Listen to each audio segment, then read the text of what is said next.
मित्रों, जय माता की नमस्कार। आशा है कि आप सब कुशल मंगल होंगे। चलिए आज ज्योतिष के एक ऐसे विषय में गोता लगाते हैं जो ज्योतिष आचार्यों और हम सब के लिए एक बहुत बड़े शोध का विषय रहा है। ये विषय है वक्री ग्रहों का रहस्य और हमारे पिछले जन्मों से उनका क्या गहरा नाता है। बस ये एक लाइन, यही वो चाबी है जिससे हम ये समझ सकते हैं कि आखिर जीवन में कुछ पैटर्न इतने गहरे और बार बार दोहराए जाने वाले क्यों लगते हैं। ये हमारे इस पूरे विश्लेषण का शुरुआती बिंदु है जो हमें कर्म और ब्रह्मांड के गहरे ताने बाने की ओर ले जाता है। तो सबसे पहले ये सवाल आता है कि ये वक्री गति आखिर है क्या। पहली नज़र में तो ये बस एक खगोलीय भ्रम लगता है, जैसे आसमान में कोई जादू हो रहा हो। चलिए पहले इसी को समझते हैं कि धरती से देखने पर यह नज़ारा कैसा लगता है। तो एक बात साफ समझ लीजिए, ग्रह असल में कभी पीछे नहीं चलते। ये बस एक ऑप्टिकल इल्यूजन है, एक दृष्टि भ्रम।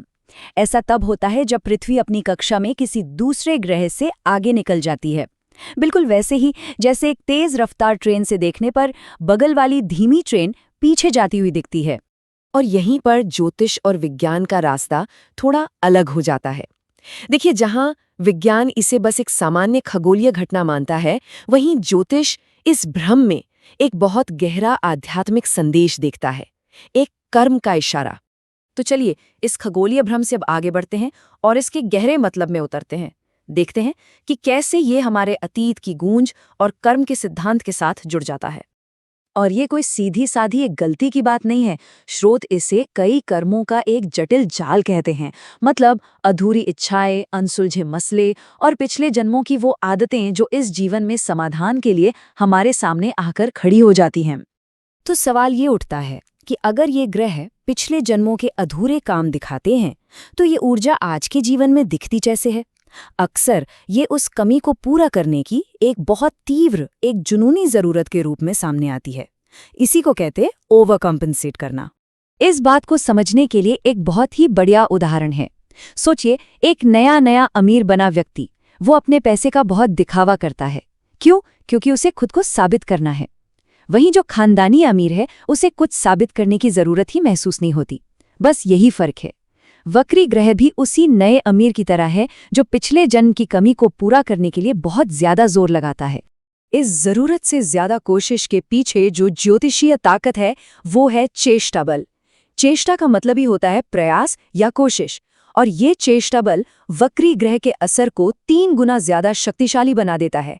मतलब उस ग्रह से जुड़े मामलों को संभालने के लिए 3 गुना ज्यादा सचेत होकर प्रयास करने पड़ते हैं।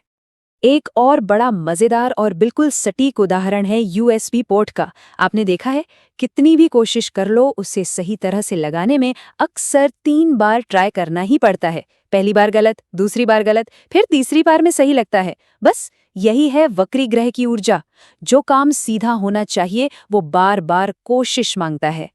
चलिए अब इसको और भी साफ साफ समझने के लिए कुछ ग्रहों के उदाहरण देखते हैं कि ये जो कर्म की ऊर्जा है, ये अलग अलग ग्रहों के जरिए कैसे जाहिर होती है। जब बृहस्पति यानी ज्ञान का ग्रह वक्री होता है, तो वो हद से ज्यादा सलाहकार बनने की कोशिश करता है। ऐसा व्यक्ति दूसरों को खुश करने के लिए बिना मांगे सलाह देता है। वो पैसों के मामले में भी जरूरत से ज्यादा आशावादी हो सकता है और अक्सर पारंपरिक गुरुओं या शिक्षकों पर भरोसा करने में संघर्ष करता है। अब बात करते हैं शनि की।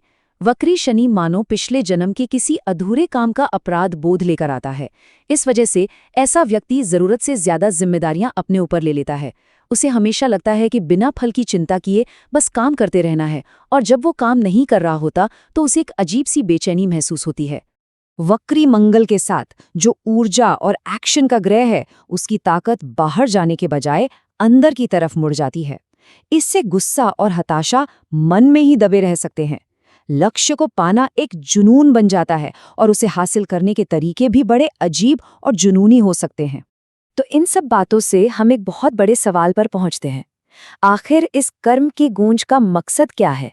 क्यों है ये सब? ब्रह्मांड की इस व्यवस्था का आखिरी मकसद क्या है? और इसका जवाब बहुत गहरा है। देखिए, ये कोई सजा नहीं है, बल्कि एक अवसर है, एक मौका है। ये अपनी पुरानी गलतियों से सीखकर जीवन में एक गहरी जागरूकता और संतुलन लाने का एक मौका है। तो असल में जन्म कुंडली में एक वक्री ग्रह एक नक्शे की तरह है। वो सीधे सीधे उस जगह पर उंगली रखता है जहां पिछले जन्म में हम हद से आगे निकल गए थे, और ये हमें मौका देता है कि अब हम अपने कामों में एक संतुलन, एक ठहराव ला सकें। और यही सबसे ज़रूरी बात है जो हमें समझनी है। मकसद अतीत की किसी गलती को ठीक करना नहीं है, बल्कि आज के सबक को सीखना है। इन चुनौतियों को पुरानी नाकामियों की तरह नहीं, बल्कि इस जीवन में हमारी आत्मा के विकास के लिए तैयार किए गए एक खास पाठ्यक्रम की तरह देखना है।